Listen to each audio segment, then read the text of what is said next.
Hey, what's up, everybody? What's up from Siphon TCG? And today we have another episode of Art of War. Now, I don't know what episode of Art of War it is. It's been a while. But for those who do not know what Art of War is, this is my gameplay review series where I take gameplays from either myself, VOD submitted through Patreon or YouTube, or I take games from Callings, Pro Tours, or Worlds. And what I try to do is I try to dissect it from a high level, figure out why certain spots are occurring, figure out the game plans of each hero, and watch them manifest themselves in real time. So, if you guys are ready, we're going to get into it. So, this is going to be round 3 of Worlds. This is going to be Yuki and Pablo. I said that backwards, ignore me. But first thing I want to talk about is Yuki being on Dio. Most people were surprised by seeing Yuki on Dio, but it initially caught me off guard, but then it made a ton of sense. I think Yuki is the kind of person that says, what's the best deck I can bring? What's the best thing I can be doing? And I do feel going into Worlds, while we weren't 1000% certain because of Dio's results, like I think she might have been like 5th or something in was it week 3? And then maybe she might have been 4th or 5th in like week 4. And I think overall she was like 6th because of her first couple weeks. But if we really look at it, these are just PQ results. We riskly haven't seen like the top players. Ergo right here, we haven't actually seen a lot of the top players play Dio. And as you will see throughout the tournament, Dio was pretty good. So, seeing this is not surprising. Yuki will always play something that she thinks can win her a tournament. And while Dio does have some flaws, I think a player like Yuki can do their best and maximize every ounce of the hero. And when you maximize every ounce of Dio, you get something very special. It's not surprising. Pablo Pintor new? This is a kind of a similar situation where I tend to think that Pablo's going to play the best deck in the room or something he absolutely thinks he will win a tournament. And if you look at new, well, people know I am not the highest on new personally. If we look at how the meta is perceived, right? This is not my opinion. This is how a lot of things are perceived. You have Enigma at the top, and then you have the aggro decks that are trying to beat the Enigma, and then you have New beating the aggro decks. Now, obviously, you circle back around, Enigma beats New. But if you believe this is true, that this beats this, well, then you could just be on this. Now, the big issue that you have is with New, is while you are very disruptive, you can stop your opponent from enacting their primary game plan. If they have an option to have a plan B, or you miss, like let's actually talk about the dynamic of this matchup, right? The goal from the Dio side is you want to get counters on your gun, you want to try to get those 6 counters, and you want to sit on a high octane. And then you just want to go. You want to have multiple Cerebellums out. You want to have all, like, Tuckle, of course, you want to have all the items out, right? And then you just want to have a go turn. New can disrupt all they want. She can attack the arsenal. She can attack the hand.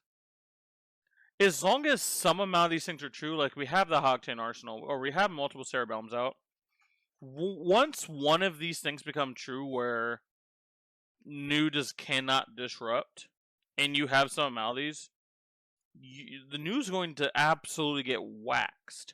Because if we look here, 1 block, pretty much 0 block. Realistically, pretty much 0 block. But like, yeah, you can technically call this 2. Like in a desperate turn, you can block with if it stops a red boom grenade, for example, because then the amount you're blocking actually becomes more. But if you look at this, your ability to stuff is not amazing. Like, obviously, as the New, you can run like 3 Sync, 3 Fate. And like you do have a good amount of 3 blocks. But like this is not enough to stop this. Because on a high octane turn, you're almost guaranteed getting 10 to 12 value out of this gun. Just by itself.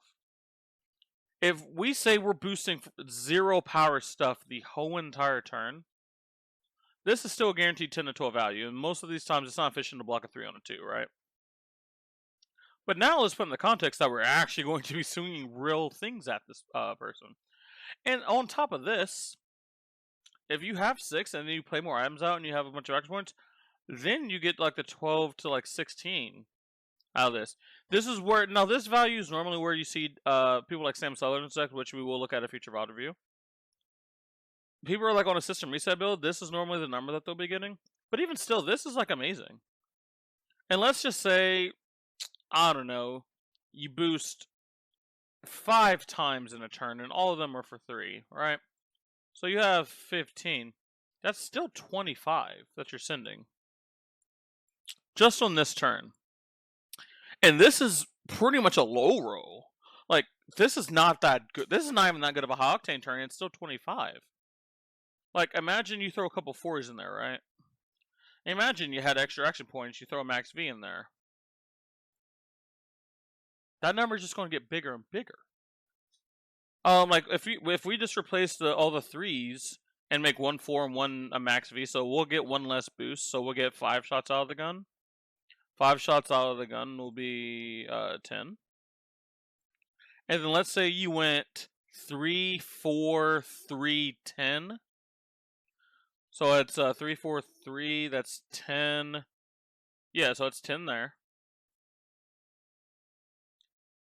That's wait 3 4 3 10. Yeah. So oh wait, no, I'm being bad. So this is the boost. That's the max V. Oh, I shouldn't have put a line there. That's why I messed up. And then you got, let's do 10 damage out of the gun. That's 30. If you just go 3 4 3 10. So I don't know, like 0 to 60. Fast and the Furious into like yellow 0 to 60 into max V, and then you throw your, I mean, this would be, for example, like maybe you pay an item off top or you break these. That's how you get like this pistol shots. It's still 30. Again, this isn't even that sick. This isn't even that sick. I mean, in the context of Flesh and Blood, yes, this is sick.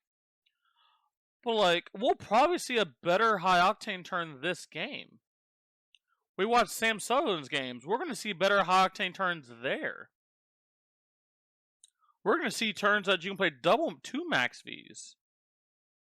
Because also, this line right here is assuming we had enough to play for high-octane and just enough to play for the max V. So this would be like Tekla Core, high-octane, use the one floating Tekla Core, and send the max V. Let's say you had Cerebellums out. And with all these extra action points, you're going to start getting to the 40 plus range. And if you're just, and mind you, let's say you even have boom grenades out. You start to get to the 44, 46 range. You can send upwards of 50 on those high octane turns. Very easily. Like, with very small changes, you start to get to some monster numbers. That's why, now this is before the ban list comes out. Yeah, that card's going away. That card's gonna go away. But like, what all I'm saying is, where all this is tied into.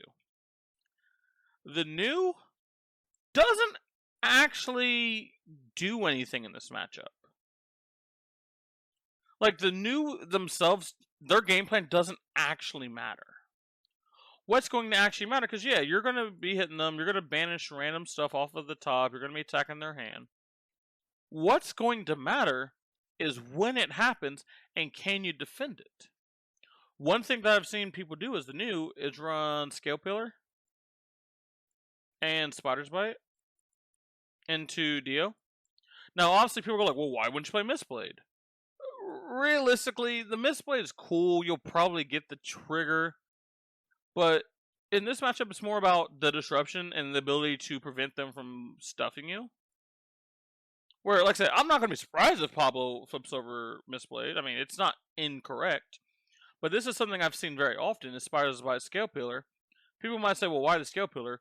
You're never giving the DIO an opportunity to stuff you with armor. What are they gonna do? What are they gonna do? Block 2, block 1, block 1. So they're gonna get full armor, and like I guess if you're down here, that's still 0 down here. You're gonna block 4? Brother, I'm coming in for like 7. That means you have to give me a card from hand. And that's like saying if I go 3 power, fucking hiss, or let's give Vivify. Vivify would be make it 7. So pump up to 7. That's saying I don't have mana for this. I have 8. And look, let's say you stuff me. Let's say you got me right there. You have to immediately be able to have your turn. Now, which is completely fine, right? More of the times that they are. But now, we have random banishes coming in the mix. We have turns that you're not going to be able to stop me. We have Mask. And yes, this is cosplaying as some amount of agency in the matchup. But what this is all about is the DIO. Can the DIO set up their board of multiple items, have lots of counters on their gun, having a high octane, before randomly cards are gone? Before they have the turn where they inevitably cannot stop a disruption piece. Because the Nu's never not going to throw disruption. That's just how the hero works. Now, yes, technically speaking, will there be turns that she does nothing? Yes, but typically speaking, if the Nu is allowed to play the game plan how they want, they're going to be throwing disruption. It's just going to happen. Can the DIO line up a turn where there's no disruption, or they can stuff with armor and have that 30 plus damage turn? That's the big thing here. So the big thing on the DIO side, what we need to do is, again, we need to keep these counters precious. These counters have to be precious. We can't just go, oh, random mass 2. For what reason? Let's say we just go 3-3. We can't just go, 2 because we have 1 counter there. That's fucking stupid. That's how we lose a game of Flesh and Blood. Don't over-prioritize having like a bomb arsenal. Now, yes, arsenal of the good pieces. I'm not going to tell you, because they only have, what, 6 arsenal disruption? Now, like, that is a lot, and technically they can recur with Codex, right? But constantly going, oh, I'm going to put something huge in my arsenal without the ability to protect it, or have a reason to be able to protect it, that's a losing strategy. And what I mean by losing the ability to protect it is, if you have your big power piece in here, right? They're going to know after multiple turns, oh, that's probably a fucking high octane or system reset, or this is some important piece here. Now they're going to prioritize constantly hitting you with this. Now you're priced into playing this game of, I now have to sacrifice my game plan to protect this piece. And yes, the general strategy is to put a piece here and protect it. But we just talked about if they present Scale Peeler, because this is the way to think of things. If they know, and this is the loading process, if they know that I know that they know something, this is how you get the Scale Peeler argument. Okay, because here, I'll walk you through in the most basic way possible. Nu says, I'm a disruptive deck. DIO says, okay, I need to stop the disruption, set it up for 1 or 2 big turns, and go off. That's here. The Nu goes, well, I know that they're going to try to stuff me and have their big turn. How do I prevent them from having it? Just say, you don't get to stuff me with armor. You just don't. I'm not going to let you do that. That's how this leveling process is working. And that's up to these both players to recognize something like this. Now, we will see later in the tournament, there is a Counter Blessings Nu version. Now, I haven't played a ton of the matchup on the DIO side, but I've actually tested it on the Nu side. It actually feels awful to play on the Nu side. It seems like it would be so free for Nu, because she's healing, but you're just putting on less pressure, and you just have less disruption in your deck. That's less opportunities to constantly stop the DIO from playing. And we talked about earlier, you can get to some high numbers with the DIO deck. So you being at like 60 life, well, they may not present 60 damage, they can definitely take you down to 10 or 15. And then, as long as they have a decent amount of cards in deck, they can probably do the 15. Now, again, it's going to come out how they use their gun and, deck size. They're going to have to do some amount of pitch. It's not going to be pitch stacking, but it's going to be threat stacking. The general rule, if I threat stack, so again, my personal thing. So let's say I need to win the game. I have to go to second cycle, and I need a high octane, a max V, and like a twin drive, right? Let's just say as long as I have these things and a few other things, I can win that game, right? So like the first high octane I see, I'm actually gonna try to pitch that one. The first max V, I'm gonna try to pitch that. The first twin drive, I'm gonna try to pitch that. So it is a guarantee I have it late game. Now, in the case of twin drive and max V, because we have things like backup protocol, specifically the red one, you can get them from the graveyard. So like blocking with these isn't awful, but because the new has multiple ways to stop your graveyard shenanigans, it's not an ideal strategy, but it is a strategy that exists.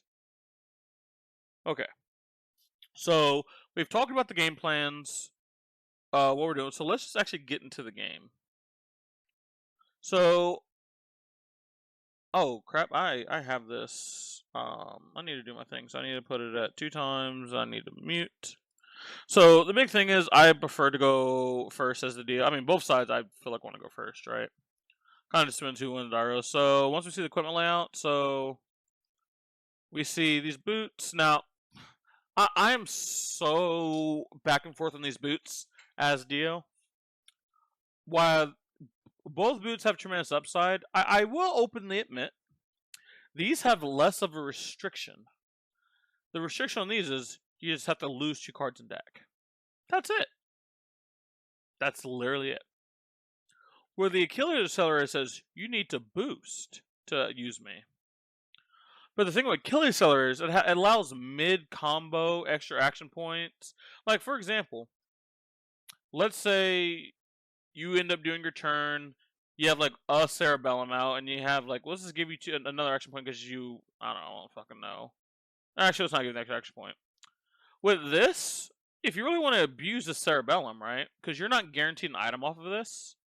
You have to use Cerebellum too. You have to do this turn 2 ways. You have to preemptively just crack this. Like in the middle of the turn, or the start turn, which, if it's in the middle of the turn, yeah, it's pretty much the same as Accelerator, except you're actually up an action point. But you're losing 2 cards, and realistically, now your opponent kind of has somewhat of an idea what's happening. Now, can they stop it? Different story. But I have to lose another card in deck and just have less control of when I would like to do something. Alternatively, using the Cerebellum as a ponder token. Completely fine. Where with Achilles Accelerator, you can get that extra action point whenever you want. Because let's just say you do this at the start of the middle of the turn, and something happens, and now you don't actually have the ability to continue going, or it doesn't make sense. Well, you've already committed your leg piece.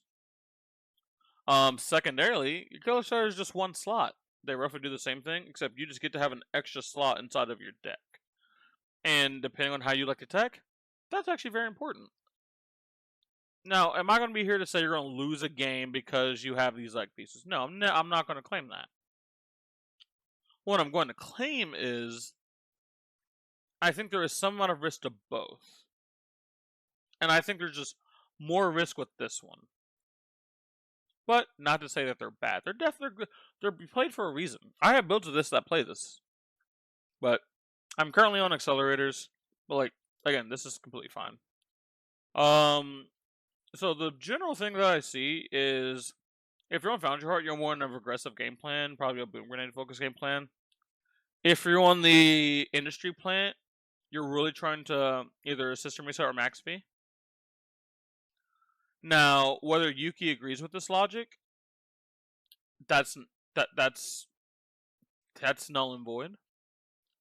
I'm saying the general idea for most people is if I want a max V, I want industry plant.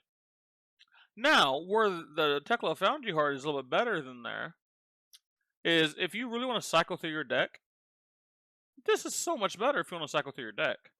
But this can also be a trap, because you have a deck that actively wants your deck gone. And not that only can this block, they can actively pursue that as well. So every time you do this, you're taking half of another turn cycle that you have. Now,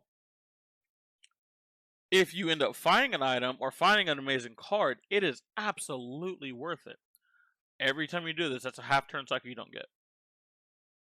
You have to keep that in mind. Lastly, headpiece makes sense. I guess arm piece makes sense. Everything on the new side makes sense. Obviously, we call it the Spider's Bite. I still wouldn't mind Scale Pillar here. I don't know if Pablo even has it in the list. But if I had a Scale Pillar, I wouldn't mind Scale Pillar Spider's Bite here. So, let's go see who goes first. Pablo with the turn 1 Warmongers. That's an easy arsenal target for me personally. See a turn 1 Zap, turn 1 Bonds. Might just take Yuki's hand. We pitch the Bonds to go Spider's Bite. Don't hate this. This is just asking Yuki if they feel like committing cards early, which there are times I'll eat a turn 1 Spider's Bite. Because the amount of times I've went block Spider's Bite, misplayed, block here, and then they just pass. I just lost 2 cards. Now, yes, I am filtering, but again, what does filtering mean in the context of my current hand and the overall game? If it's a game where you need to find very, very specific pieces very fast, it's totally fine. But if it's a game where you don't mind going a little bit slower and building up to something, blocking turn 1's like super fake, at least on these. Which Yuki agrees. Yuki's going to take 1. Makes sense. This one doesn't do anything.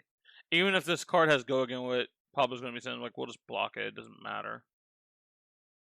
Like, the worst thing would be Surgical Extraction, but, like, we can just block 6. So, mine's going to ask for... It's going to try to banish blues, but we can give a red here. Block it out. We're looking pretty good. And now, Pablo probably just passes in this situation. I doubt he actually plays a card. Yep, exactly. Probably Arsenal the Warmongers, and realistically, Pablo should just sit on the Warmongers until Yuki has a few Cerebellums out. Yuki's going to play and crank a Boom Grenade. Makes sense. We're going to have Fast Furious coming for 4. This is our first breakpoint. If we have a D-React, we would have to go one of these equipment, which is not amazing to give up turn 1. And I don't believe I spotted D-React. Actually, what is Pablo's hand? It's CNC Rising Sun Setting Moon, Justinic, and what is this card? Yes. Oh, this hand sucks. Oh wait, this hand sucks. Hold on. Oh, so yeah, I can already tell you what's gonna happen. So Yuki is gonna attack again. Pablo's just gonna give the the Justinic. It doesn't do anything in this hand. And we're probably just going to throw CNC for 6, threaten a Rousing Wave. That's also why specifically we block with the Rousing Wave, because there's a world where we use it with our hand.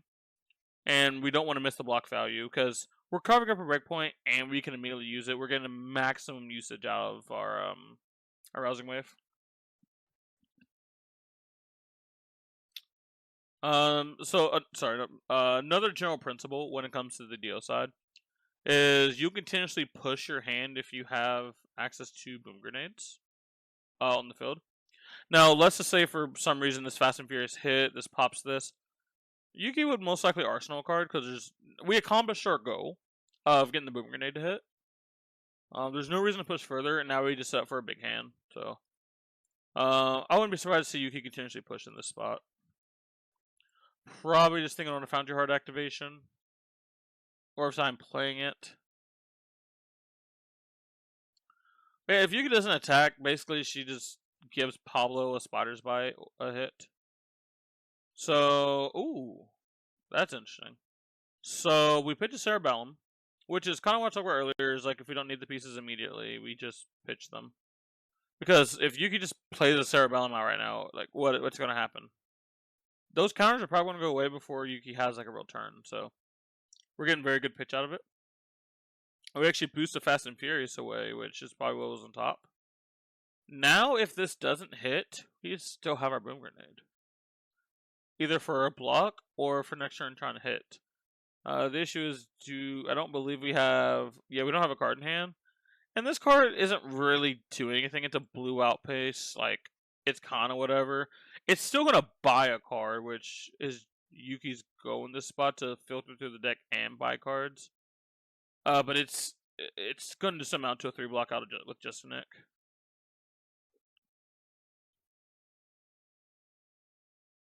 Oh, is that wrong? Is that not just a Nick? Hold on. I swear it was just a Nick. Oh, it might be persuasive. If that's persuasive prognosis, that's different. I thought that was. I swear that was just a Nick when I first looked at it. Yeah, I was just wrong. Yeah, so a block this means that this most likely persuasive. This I'm not entirely sure if I like this. The only way I don't care about this is if we're intentionally going the second cycle, and we know we're inevitably going to get enough items out to restack this. But you doing this means it's so much harder to go off in the next 2 to 3 turns, because you're probably not going to get enough items to really support this gun going crazy. So we should see that reflected in Yuki's game actions.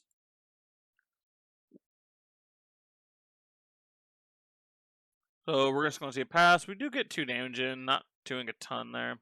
Oh, we get to have a Teclacore out. That's very nice. Unironically, Teclacore is actually like a card I've actually been cutting. I think I'm at 2 in my current deck. There are actually a ton of times where Teclacore just kind of do much, or I have to force myself to take certain lines because I have the resources. Not to say that Teclacore is bad. Teclacore is very good, but this is a card that I've actually seen win me games. Like, be the reason I would win a game less and less. I think if you're on more of a system reset combo variant, it's a little bit better. But if you're on a boom grenade list, this card just doesn't do it for me, really. There's something I wanted to call out, because usually that kind of list is less resource intensive. Hand to hand. That's if you're playing hand to hand.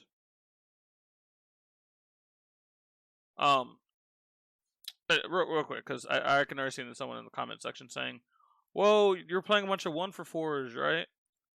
And like the traditional max V list, play a bunch of zeros. But the reason why I actually think you care about resources less in the boom grenade build is because it's so much easier to connect with the boom grenade. You're usually playing less cards. Again, this is my personal experience right here, right? When I was on a very boom grenade focused list, I actually wasn't playing out my whole hand a ton. And I would just end the turn with like 1 resource or something. Sometimes I would even leave with 2 resources. And it was just like, I was just like, okay, here we are, I guess. And then I always felt the need to go, I guess so I can use my resources. Let me Tekla Foundry hard here. I just lost 2 boost cards and I still don't have an item. Fuck me, I guess. Yeah, that's just my personal thoughts on Teclacore. It's still correct to be in the list, like, don't get me wrong, just I've cared less about this card than I used to. So it was actually a Bonds of Agony, not even a Persuasive. Is this Warmongers? I guess Pablo's representing like Erase Face or Weakest Link or Codex in the CNC. Well, I believe it's Warmongers. It's in the arsenal. Wait, why did I think he had a Warmongers? I swear I'm losing it, I guess. But yeah, this plays completely fine. Yeah, I don't know why I thought it was Warmongers. But we're gonna CNC. The fraud token doesn't actually do anything here because Yuki should not be shooting the gun in this spot. We got a Fast and Furious. I see 1 item in the hand, which don't want to see a single item in the hand. We're probably just eating the 6 here. You technically can crown, right? But I don't feel like I'm crowning for a 4-card hand with my only items being Boom Grenade and Teclacore. Like, if I have 6 block in hand, I probably would just lay this down and play an item, like low-key. Save the health, save the card. No reason to really push anything here. Yeah, it's either lay down the hand block 6 or you eat this and you just you go kind of oh what really obviously the one context that Yuki has, I don't know the top card of Yuki's deck. I don't know specifically what card we would want that we want to crown now on turn 1. Yeah, I just don't believe. Yeah, so we go with the first play that I thought of. Wait.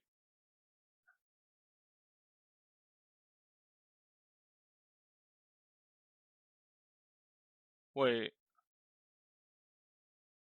Am I? Wait. Am I missing something here?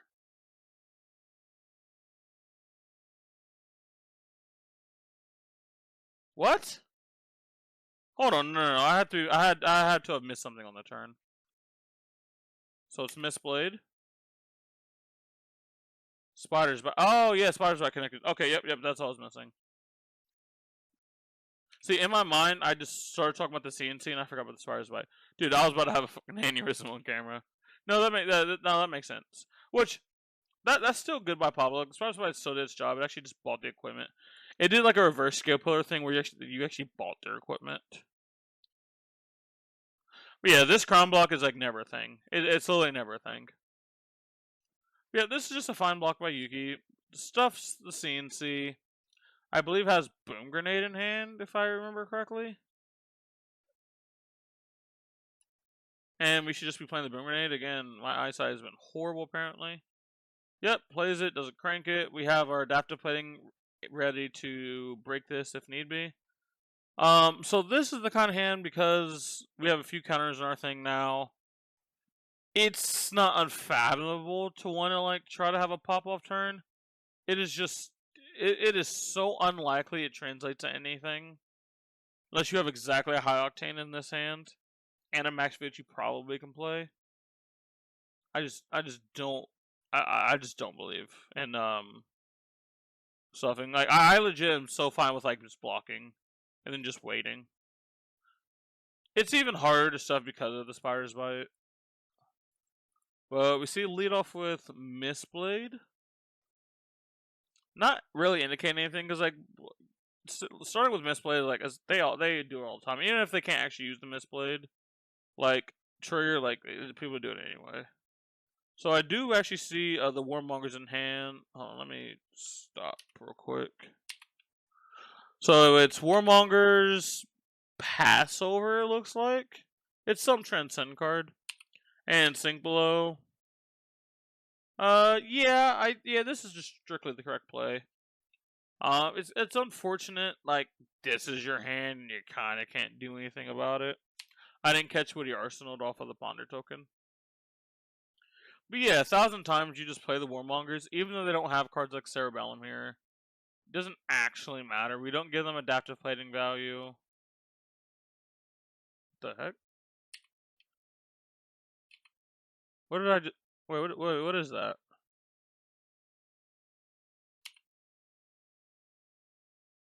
Oh, they're... Okay, gotcha. They're like tokens, sure. I was just like, what type of pick a card, any card shit is this? But yeah, I don't hate the Warmongers here. I mean, to be fair, what else are you gonna do?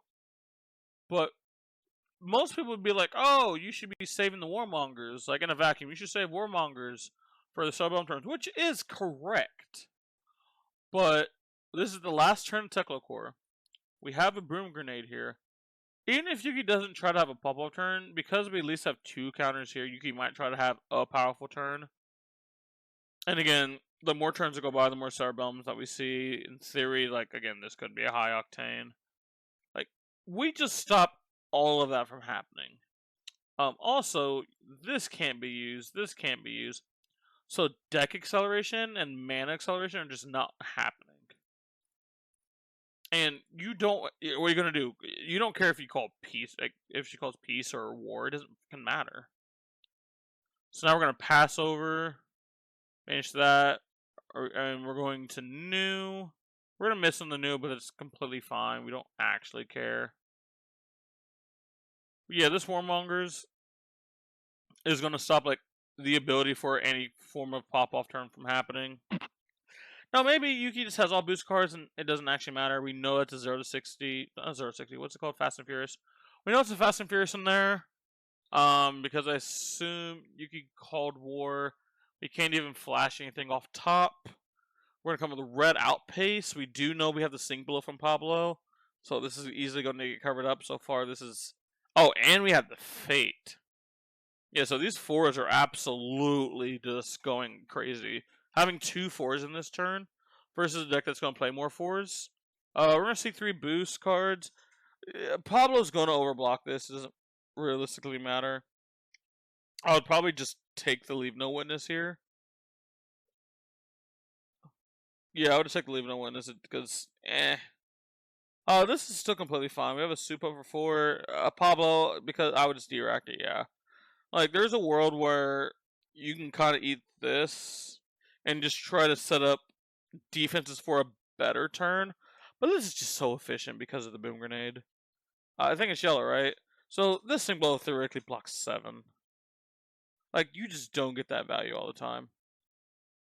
And Yuki's using the pistol shots again. I'm just... Maybe I have to unlearn how I play DIO. I just do not like using these pistol shots on these kind of turns. Especially since the pistol came in for... oh, no, it was a war, not frailty. But, like, I don't know. Not a fan of... Wait, what's going on? Why are they just looking at the judge? Am I missing something? I don't understand what's happening.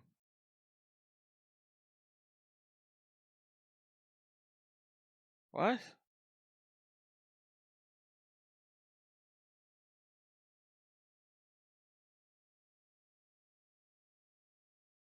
Wait, what? Wait, why is Yuki taking a damage?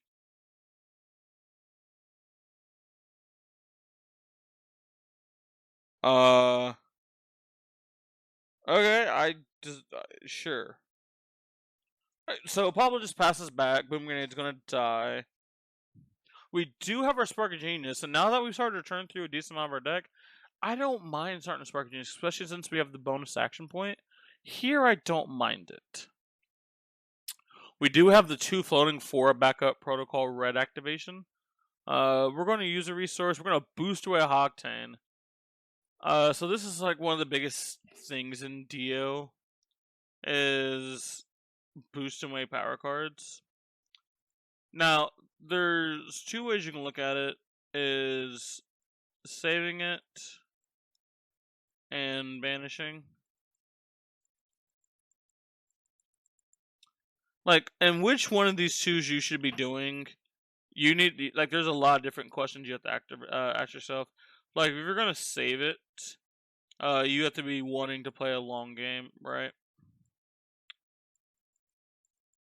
If you're wanting to if you want to banish it, well, you go the opposite. You don't care about a long game. You want the game to be shorter. You don't actually care. Now you could actually even reverse this back. And this is where a lot of this is super dynamic, and I love talking about this, right? Is even counterintuitive to what I just said. So traditionally speaking, long game, you want to save them because you're going to need them. If this is also going to be a longer game and you want to save them, so less about this, and let's say this was the broader topic, you actually are fine with boosting them away. And let's make our own little thing right here. Because Yuki still has 2 copies left. And then the question you have to ask is how many copies do we need to win the game? Now, usually it's 1. You could say 2 if they're on like a CYV version. But as long as you're playing this like chippy game versus the new, and you get them to like 30, you usually just need the 1 copy. This is also assuming you have like 5 to 6 counters on the gun. Alright, but you can go back and forth with reasons to save, reasons to banish. Yuki is banishing here. Now, the issue is, you don't always need IP. Even if this is true, even if saving and you want to go to a long game, even if this is true, there are just going to be times you do not get to keep cards. It sucks that the new isn't even getting rid of your cards. You're getting rid of your cards in this instance. But actively not playing the game in this kind of spot is not good. Now, I'm down for blocking. If we're not doing anything because we're blocking, that's completely fine. The reason why I am more down to block than boost away my stuff, even though we are technically attacking, is because usually to attack, we had to take damage. Now, in this instance, we didn't take a ton of damage, so it's fine in this spot. But a large majority of the time, if you have 4 to 5 card hands, you had to take damage. And actively taking damage unless you're trading high life over it. So let's say you take 10. Now, this is just an arbitrary number, right? If I'm taking 10, I should be dealing like 15 plus. I need to be up multiple cards to make that trade feel good. And that's the thing I oftentimes don't see. I see people going like, I'll take 15. And it's like, oh, what do they got? And they'll threaten 12. And it's just like, what are we doing? Bro, if your opponent blocks, they just blew you out in value. And a lot of times you're just sending raw damage at them when people do that. And it means even less. So we gotta really look close at what Yuki chooses to banish, because unlike OG Dash doesn't get to know what she's banishing, but DIO gets to.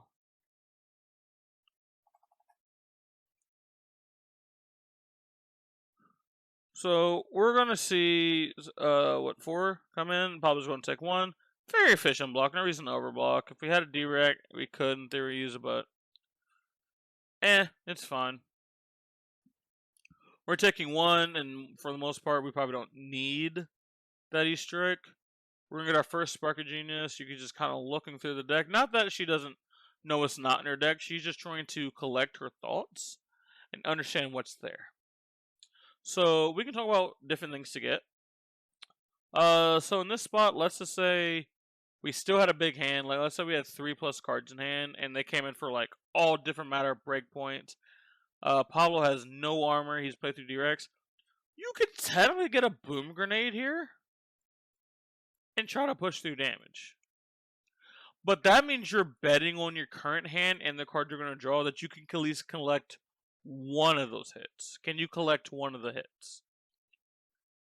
It's like more likely yes you can than not. But there is still some amount of risk. If you choose to fail, and you could have gotten a Cerebellum or another backup protocol or something. Sorry about that, I had a yawn.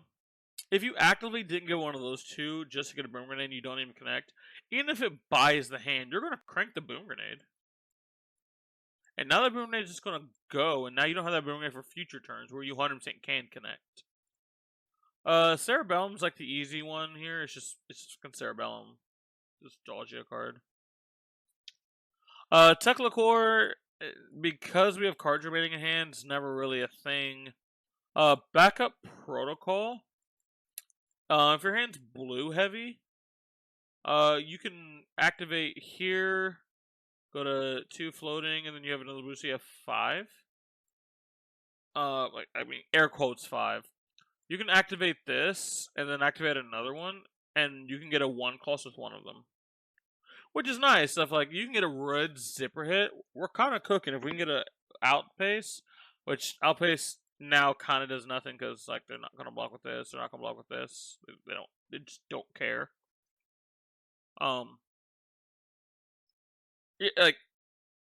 Zipper hit's just fine. But again, that's like the only 1 cost that I care about. Like Pulse Wave Harpoon. If I have a bunch of zeros in my hand already, it's okay, but we're probably buying cards from Pablo's hand anyway, and it's only going to matter later down the chain. But if you get the protocol, and Pablo can sense something like that, he'll block in a way where like the protocol doesn't like make his hand just unplayable. So Cerebellum again, easiest thing that you can get. Pulse backup protocol is like okay. Boom grenade, you're just betting on your hand. You're just gonna bet.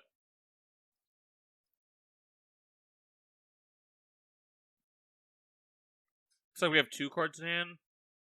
Boom grenade's so iffy here because you're getting a random draw. If those are both zeros in hand, I'm not entirely against it. Yeah, I'm searching with Cerebellum. This is very safe. The Cerebellum's very safe. It's guaranteed value. You know we're getting on Cerebellum. And we're out choosing to crank it. We're going to draw. What's the next card?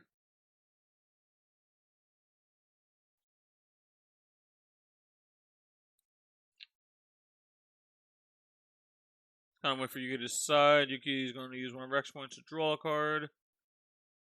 Has used the DIO activation, so there's no more of that. We're going to see a 0 to 60 come in, and obviously not because we've used DIO and we use Spark. We know there's no boom grenades coming afterward. So we're kind of safe to block these 3 on 4s. There's no punishment involved. And Yuki's turned to a decent amount of the deck, but there's still nothing to be scared of, really. We're going to back up protocol. We're going to get a Fast and Furious. Boost one coming for 4. We're going to boost away with a 10 drive. Is Yuki on max V? Actually, I have 0 clue if Yuki's on max V. That's actually something I need to find out, but it's probably fine. So we come with Pulse Wave, Harpoon. What does it see?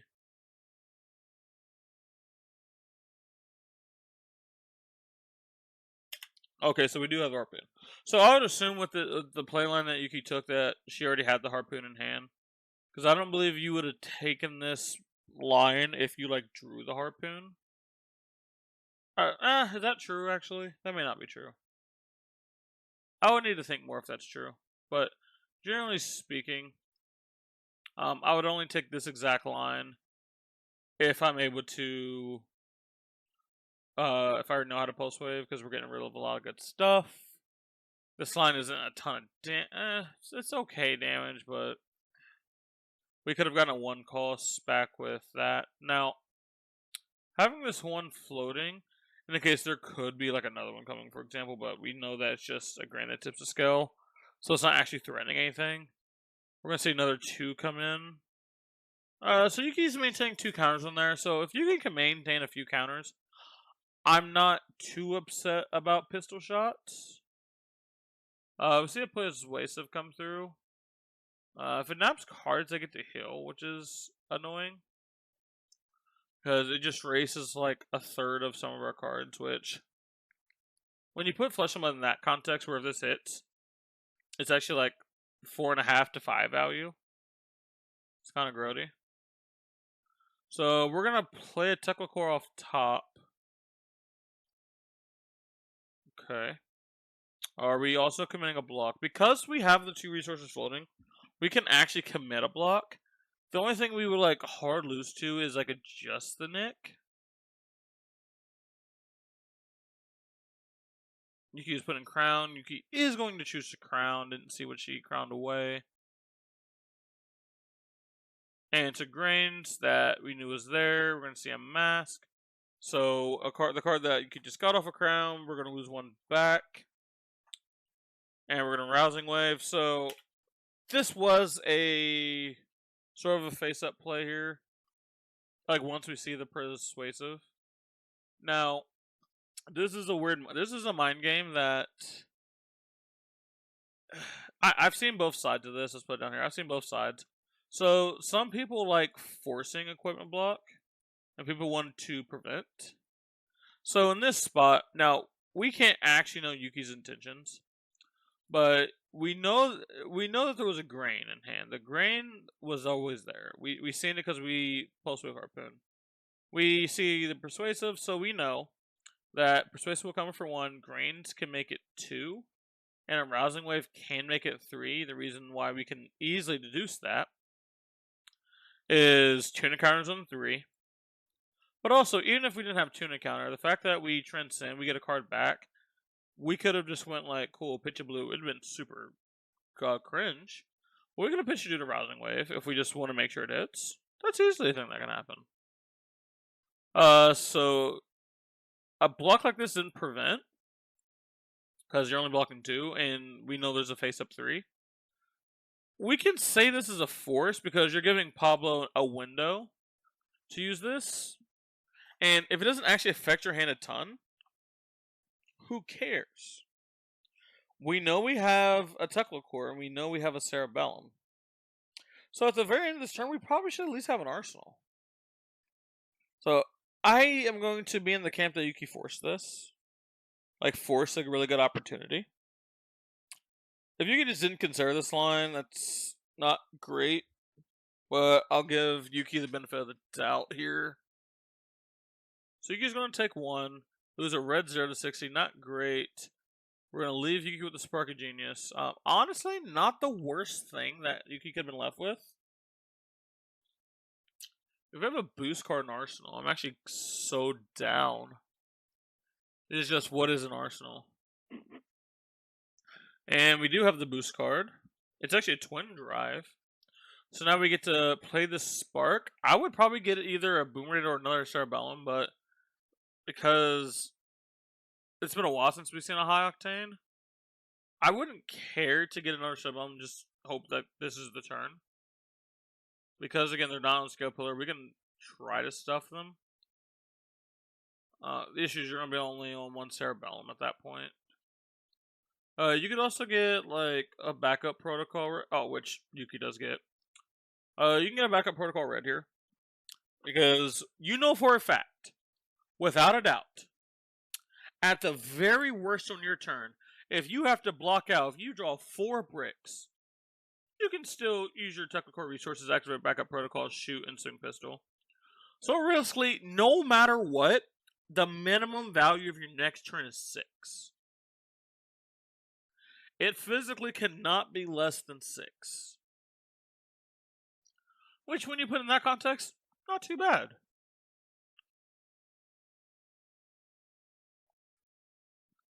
We see a Bonds of Retraction, not the biggest disruptive piece. So if Yuki has some pop-off cards, like again, a Sister Misa, which I don't think she's on, if she has an High Octane or the Max V, this is where we need to go for it. We see the Pounder going away. The Pounder is one of the big anti-fatigue tools that DIO has. Seeing go away is kind of unfortunate, but, you know, what are you going to do? Probably just looking through the graveyard, seeing what Yuki has. Life totals have evened up very quickly. Not that like anyone was getting blown out, it's just Yuki was in the mid-30s. Most because Pablo wasn't doing much. Pablo was just mostly blocking out. But wait, what's happening? Do we not know how the card works, or I don't know. Yuki looks like she's taking a pause on Pablo's instep. This is either in case there's an item or we're gonna use the backup protocol. Alright, neither happened, so we're gonna lose all of our items. We will have that 2 floating. We're gonna play a Boomerang off top. See, let me think. If I had a blue in that hand and I had a Boom Grenade on top, would I use the blue to play item plus backup protocol? Would I rather have the blue on my turn? Because the blue equals 5 resources in this spot, and if we are in a resource-intensive hand, which is not going to be a ton that you need 5 resources for, but... Either we don't have a blue, or it's a blue that we can't afford to pitch.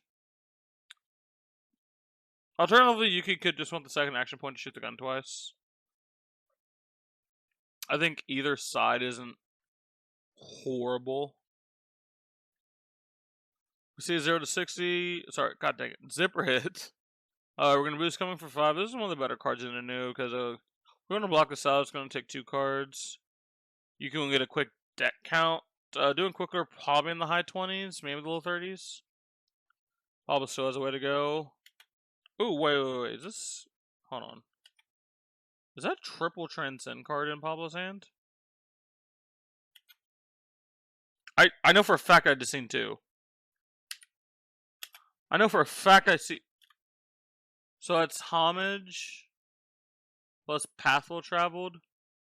I believe that is. And oh, it's L Strike and CNC? Yeah, it's CNC. So that is that is not a great blocking hand. Oh, and this proves what I said. Yeah, this is a card that he doesn't want to pitch, so that makes sense why we didn't want to use it. Yeah, Pablo knows he's probably taking the boom grenade this turn.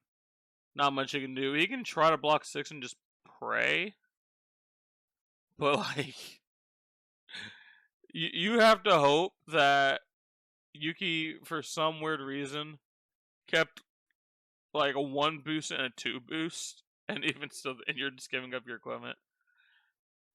I feel like if you can't block, you just try to block at least a little bit efficient. I don't like taking no damage. Like most people would go like, "Oh, I can't stop the move grenade. I'm just not gonna block at all." Well, that's just not true because we still have to think about how we can use our hand. We can double transcend, go levels of enlightenment, activate new. We get 2 modes. That's not too bad. It's not too bad. Oh, this can also be a Mistblade in new levels. So we see a Cerebral off top. We know the Cerebral in hand, so this could be the setup turn before the big turn. We're gonna see another blue. Oh wait, hold on. Pause. Was the Cerebral on the top card in that instance? Hold on. Someone was the top card, wasn't it? Oh, She-Ball. It was the top card. Unfortunate. But, do you guys remember what we talked about earlier? We pretty much only need 2. And riskly, because Pablo's at 20, we could probably do it with 1. Now we're just looking for our second combo, so we're looking for the Octane. We're probably fine. It does suck to see a Boom Grenade and another processor go, but we know we have a processor in hand. Wait. This heist is for 5, right? This heist is for 5. Heist is 5, right? And we just seen a Cerebellum and a Boom Grenade go in there. Yep, that's a heist. So, 1 or 2 things are about to be true. Yuki is going to have 3 processors, or 2 processors plus a Boom Grenade on the field. Or probably does not have a headpiece next turn. One of those 2 things are going to be true. Now, unless there's like a direct in Arsenal, which is fair. Which of those things are going to be true? The way he's blocking, I feel like Yuki should know that these 2 cards over here don't block. Because in what universe are you just holding a card like this? Unless it's like Codex of Frailty, and you also have D-React in your arsenal, which... Sure, but like, if you just look at how Pablo's looking, you can tell by body language, he's not happy. So, if you do so small things, both sides know this is Heist is connecting. Unless he wants to give up headpiece, which he is. He's gonna give up the headpiece. Whoa, wait.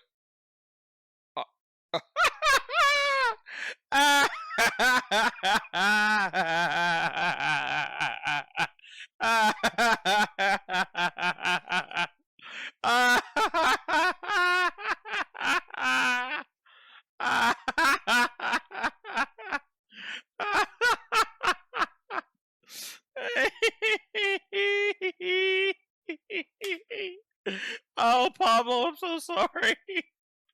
Oh, I'm trying to... I can't... Oh, this is too funny. It's just like, oh god, we had to get a headpiece. But we blocked the heist out. Hey, Yuki, you know this is hitting. Bro, you know this is hitting. He would just put 2 cards in front or a direct in front, because this is an important enough card. I mean, the big thing is Yuki's counting. So, you know this heist is hitting. So, if you're worried about deck size, you would probably get a Boom Grenade. Because a Boom Grenade's virtually another card. Is virtually a 0 for 4. Because I assume there's a red one here, right? That's virtually another card. Now, it is going to be on you to be able to get it to connect. But what we're talking about is like, he has no armor. He has 1 armor block now. If he gives up Tunic, Ashallah, bro. More power to him. We've seen a good amount of defensive tools out of Pablo. We probably know we can get it to connect. So, I'm not entirely against getting Boom Grenade off of this heist. Cerebellum is another one where it's guaranteed. We know for a fact the value we're getting out of Cerebellum because we know what's on top of our deck and we can control when we draw. So, it's been interesting to see what Yuki gets. Even though I'm a big Cerebellum fan, I actually think I would get Boom Grenade here if I was worried about deck out. But again, where's the high octanes at? Where they at though? Oh, well, I can't look at Pablo's. I just want to go. Oh, Pablo's chilling. Oh, dude, Pablo's chilling. Okay, respect, Pablo. Respect.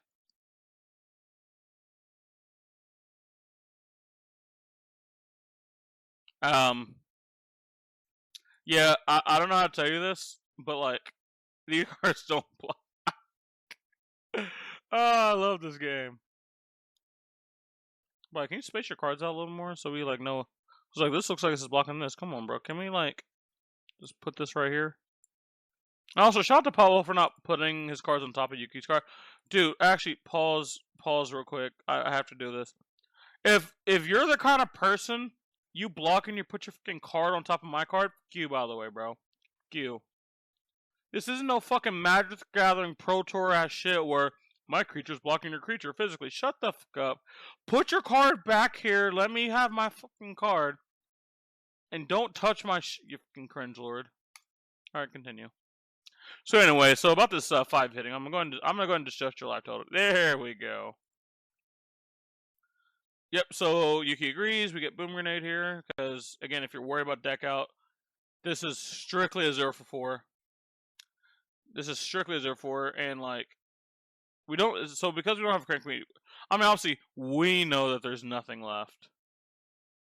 We know that, but Pablo knows that this card is probably either costs mana, or is a non-attack action, it's an item.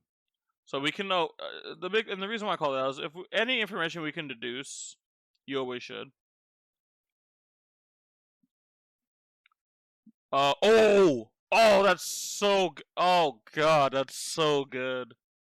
This Warmonger's coming in for 2, and it's doing its effect. Jesus. So, I don't know how. I don't feel like I have to tell you guys how good the Warmongers is here. Warmonger is just insane here. We have a Cerebellum here, a Cerebellum here. Okay, at least I believe it's a Cerebellum. And then we have this. None of these actions work now. Yuki can, in theory, call peace, play like an item, crank, play an item. But is that the spot that you want to be in and give Nu the full hand? I think you just have to call war and try to get your Boom Grenade to hit at this point. If your hand can support it. But this Warmonger is just, it's just so insane. And there's a homage here, right? Only the path can't be played, so we can still Nu. Try to snipe a card. I'll hate it. Can we just snipe a card off the top of your deck?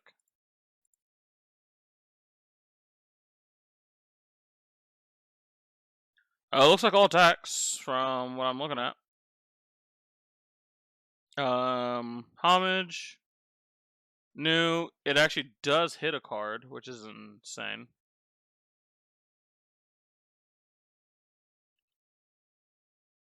So we're gonna have to see everything tick down, and we're just gonna have to attack straight up. Which is a Boom Grenade. Plays a 4 boost. Oh god. Boost away a high octane. Oh, that's so sad, actually. The reason why this is so sad is if Pablo whiffs on Nu, and let's just say it's the red 0 to 60. The red 0 to 60 gets boosted here. Now we see a high octane. We probably just pass. Maybe we shoot gun. Yeah, we shoot gun and pass. But that's the second high octane we boosted. Oh, it's so tragic. But Pablo's at 15. Maybe we don't need a high octane turn, but Ah, it's just so sketch. It's so incredibly sketch. We should see at least one card come down for blocking. I'd be very surprised if Pablo eats 4 here. I'm not sure there's no scenario where you ever eat 4. Even if theory Yuki has something like really good after this, it's like Yuki's under war. Who cares? It's just gonna be damage that doesn't do anything. It's just damage. It's all the deck is just damage. And also like we want to stop the boom grenade. Oh yeah, boom grenade. Yep. Oh, 2 cards please. Oh, 2 cards. There's no world we're taking this boom grenade, right? We're taking 5? I am. I need to see his hand. I gotta see his hand. I gotta see his hand real quick.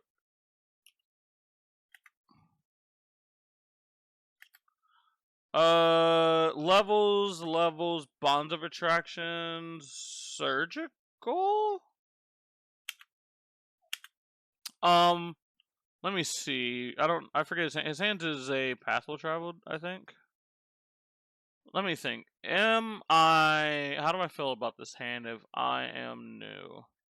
My opponent's coming in for 4. I give a card plus tunic, so what's the weakest card in my hand? Probably the Bond of Attraction. So I block with that and a card. I could block with the levels too, doesn't actually matter. One of them's getting pitched. So then my opponent presents another 4. If I gave the Bonds of Attraction away, then I'm pricing and blocking with 2 cards, so that's why blocking with levels is better. Well, actually, I would have Tunic, Pathful Traveled. I could always go Tunic, Levels, Pathful Traveled it, choose mode, draw a card, and then proceed there.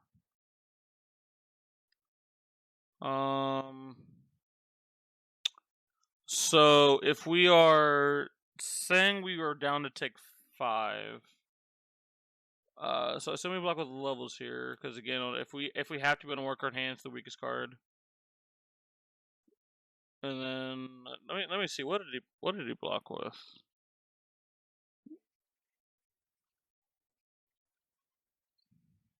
So he intends on throwing the surgical extraction, and he can't give another card if he wants to throw a surgical extraction.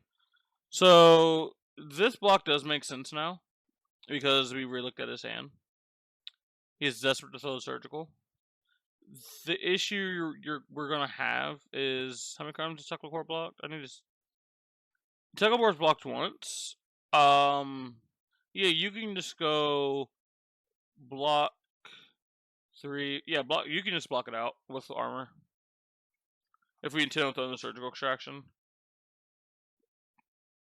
Because I believe the other one was Grange, right? Oh, well. Never mind. Never mind. Oh, wow. Yuki's just... Wow, Yuki's playing this game fucking well. Okay. All that under war. We got a boom grenade to hit. We took his hand. Brought him to 10. But the big thing we need to look at is, obviously, deck size is being counted. So it's 1, 2, 3, 4, 5, 6. So 6 cards, 10, 11. It's 11 cards left. Now, I think there's no shot you get there without Max V at this point. Because if there was more than like 11 cards total, I think you could have a Cerebellum be very efficient here. Like, let's say we're at like 15 or so, and we had another turns buffer. I'm so fucking down. With 11 total cards left, we're going to need a singular card to have impactful. So we're either going to need another red boom grenade, which I don't believe we have. Maybe we have. Or we're going to need Max V. But like, maybe I just haven't been paying attention. I don't think I've seen a Max V from Yuki.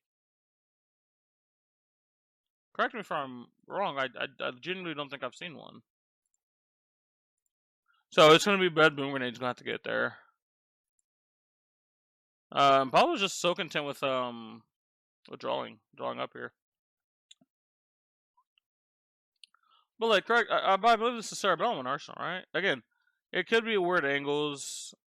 This is also late night for me, so like looking at my computer is kind of like, eh. But like, I swear this was Cerebellum right here. Could be like a twin drive or I know some of the deals run throttle, could be throttle, but like I haven't seen those cards.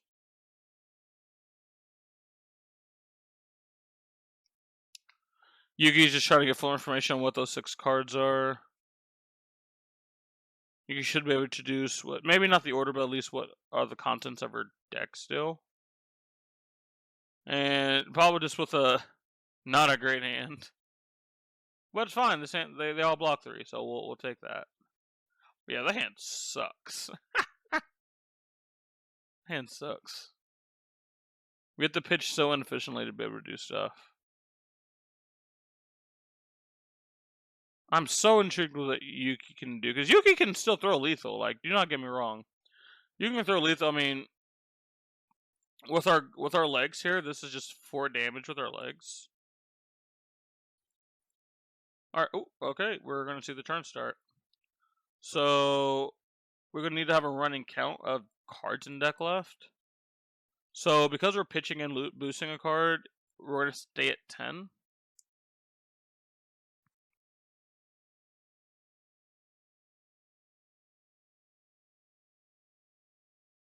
I believe 10 was our count, right?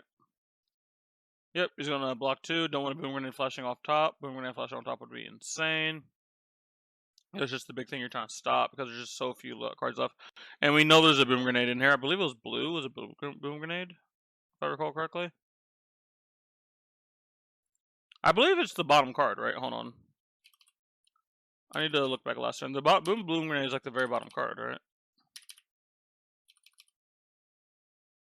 Yeah.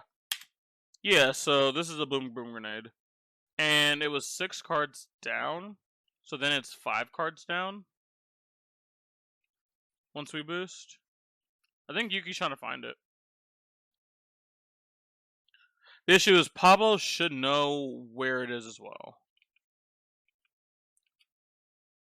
So again, it's 5 cards down. Yuki activates legs. So we have 2 action points. Now it's 3 cards down. Neither one of those cards really do a ton here.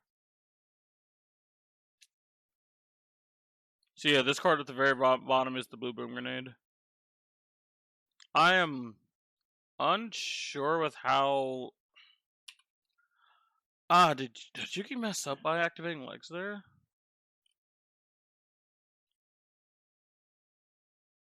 I'm trying to think here. Is this incorrect? So what do we gain? Obviously, I would need to know Yuki's hand.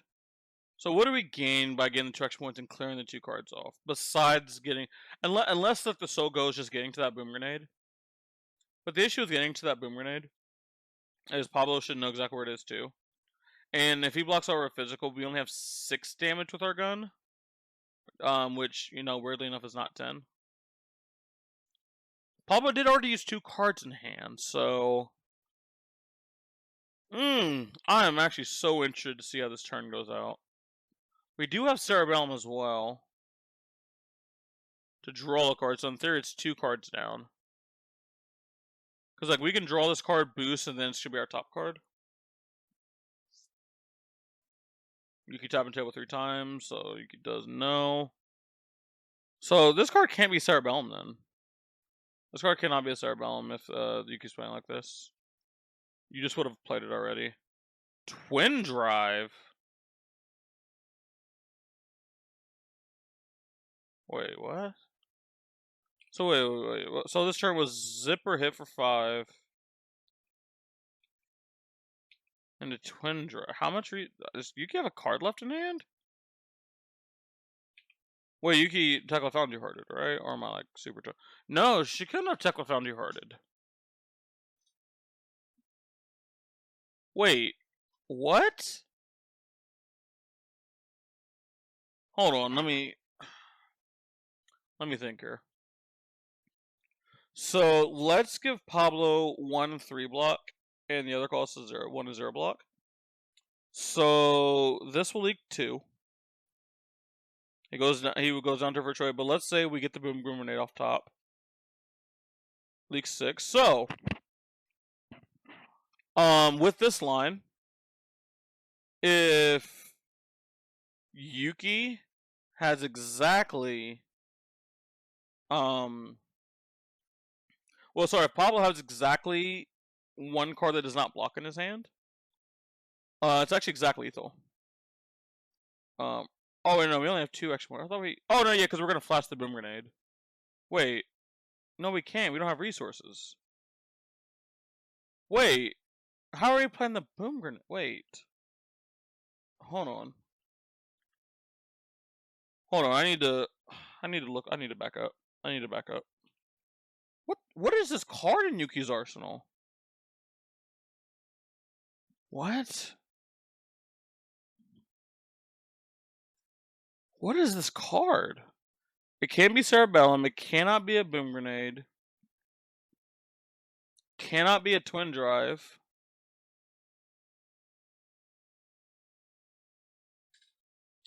I need to see something.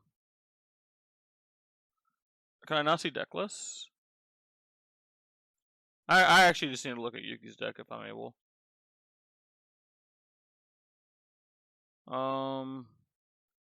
No, I cannot see Yuki's deck. What in the world?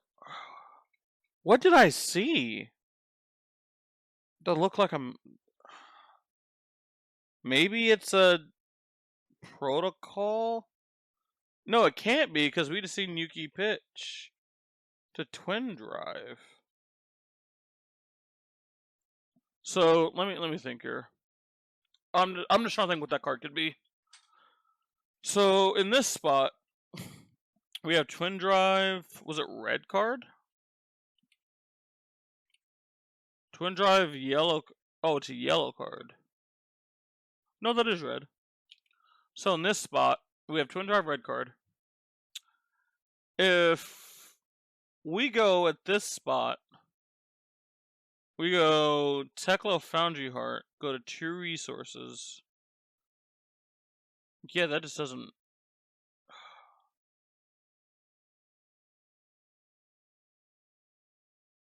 What is this card? It's probably just another. Is it like another red zipper? I mean, I would have to look through both of these. So let's pretend it's a red boost card. Is that even? So if we pitch a red and we do the Twin Drive still, and we give Pablo 1 block in hand, because now we know we don't have any resources floating. So let's go back. So Pablo would take. So if he blocks 3 on the Twin Drive, takes 2, go to 8. If it's a red 0 to 60, which is the highest damage it could be. Okay, so that's still lethal. Okay, so this could be like a red 0 to 60. That's still lethal. Okay, knowing what I know, I mean that's also if he has a 0 block here. If he just has double blocking card, I'm pretty sure you could just loses. Double boost on the Twin Drive is also like super sus. Wait. Hold on.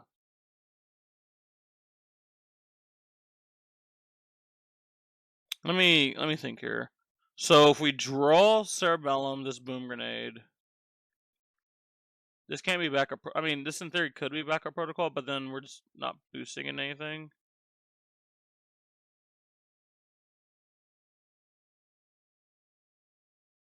Oh, actually, we can only get a 1 cost.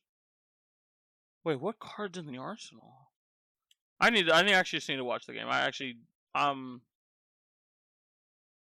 This is super interesting. So as predicted, Pablo blocks 3 here. Is this actually no block, by the way, in his hand? Hold on. No, it's a Siren's Call. He could block 6 if he would like. I think blocking 6 is probably safer here. Because the max she can do in this spot is 4. So there's actually no risk involved with blocking 6, but I draws it.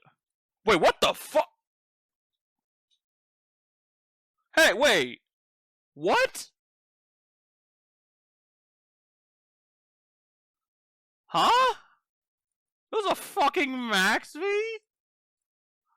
Is she on a 1 of max V, or was I literally blind? Hold on. I need to back up. I need to back up. I need to see when this card got put in Arsenal. I swear it looked like a Cerebellum. I swear on my life it did. Because this whole entire time, because it was on the turn that Pablo played Waremongers, I thought Yuki had a Cerebellum.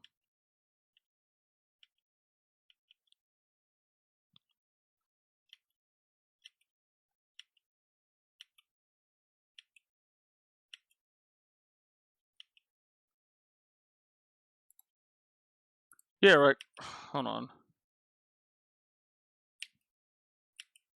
Yeah, it was this turn. It's Heist. Oh, I literally can't see it in the camera. Well, let me just keep backing up. Yeah, because I remember I seen this one, but I know she shuffled since then, so I thought this was the third Cerebellum was.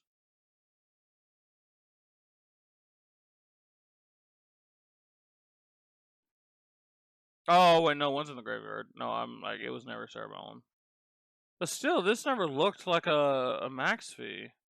I guess the card's in the left, so like, it's harder to see. I just need to see this. I just need to see if there's a still frame where I can see that's max fee.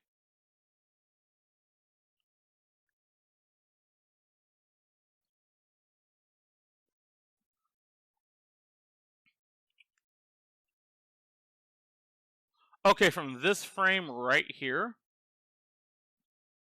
this is either a Hawk 10 or a max V. But yeah, no. If I would have seen this exact frame, I think. Oh, I remember during this frame, I was just cackling because it was a heist and a heist.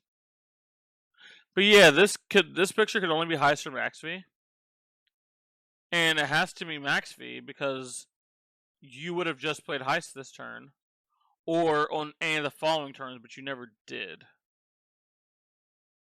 Well, I guess with double 2 calls, you probably wouldn't have hawked even with the Cerebellum out, but there was multiple turns where Yuki could have hawked if this is a Hawk 10. Oh, that's so sick. Oh, so that makes so many more decisions. Makes so much more sense. Now that I know that was a max V. Like, I'm sitting there just going like, wait, I'm pretty sure Yuki's just like hard trolling. But like, yeah, this is max V. All you gotta do is get him to like 12-ish, 10-ish, and you probably kill him. The funny thing about this turn is is Pablo still dead if he double blocks? I believe he still is, because it's still the net same damage, right? Hold on, let me. Yeah, so Pablo double blocks this. He's still at 10. Yeah, no, well, Pablo's dead at 12 because we have pistol shot taking to 10 into max V. So no matter what he does, so let's say he still single blocks here. Say single blocks here.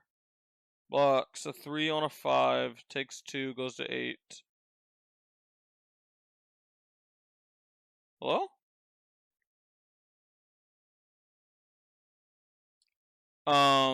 If we then go pistol, we take him pistol shot, he blocks, so he wouldn't go to 6, sorry. And then we max V him, he's still dead by 2. But wait, why did I have him at 7? Wait. Am I being stupid? Is Justin a 2 block? Or left was like incorrect already? This is 5. Justin Nick's a fucking 3 block. There's no shot to 2 block. There's no shot. What the f...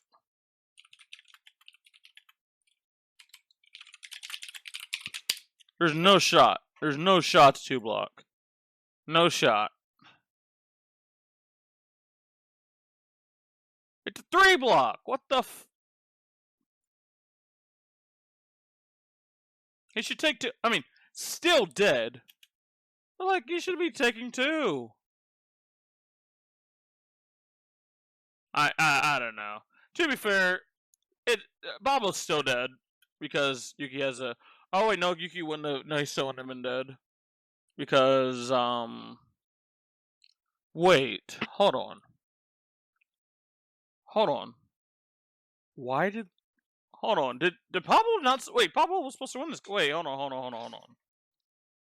Play blocks 3 there. Says take 2. Goes to 8. Yuki looks at the board, looks back. Pablo takes another 1. Wait.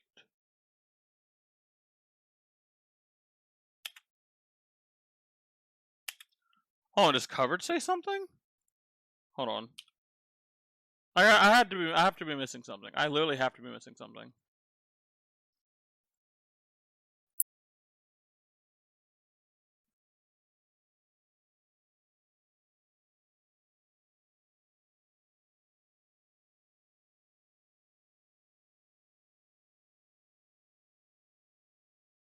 Oh, Yuki says that she had him at 9. Okay. So they were off 1 on damage, which I guess makes sense. I guess that's the reason you could take this exact line as well, because it's exact lethal.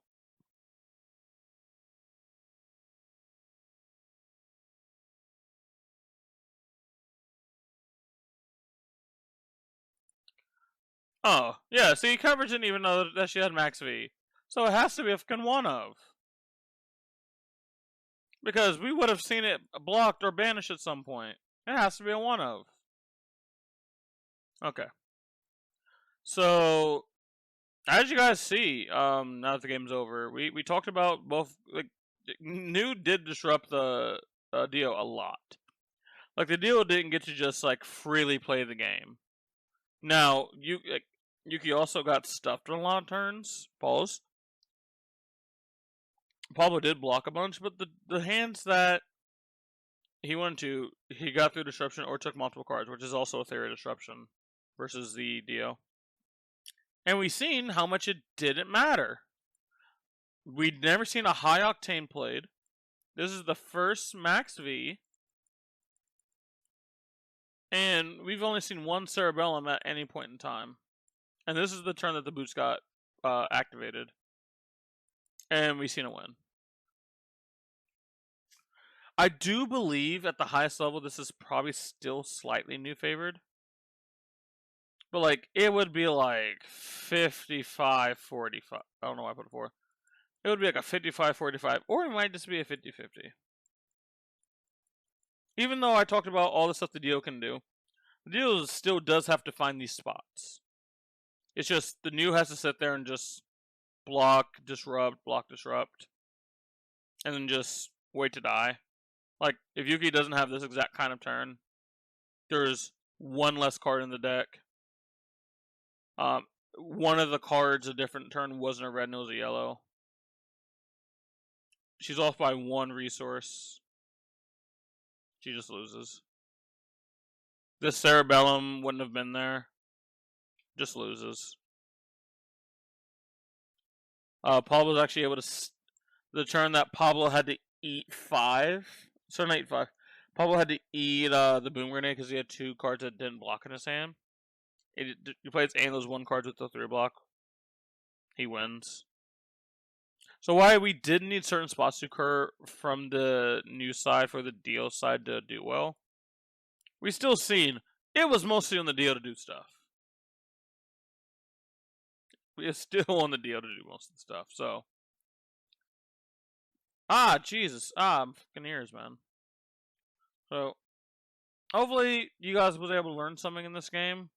I definitely found some really cool things that I seen a lot of things that confirmed what I thought, but there was some new interesting ideas that I seen. This exact kind of turn, I probably wouldn't have been able to find like as quickly as Yuki did.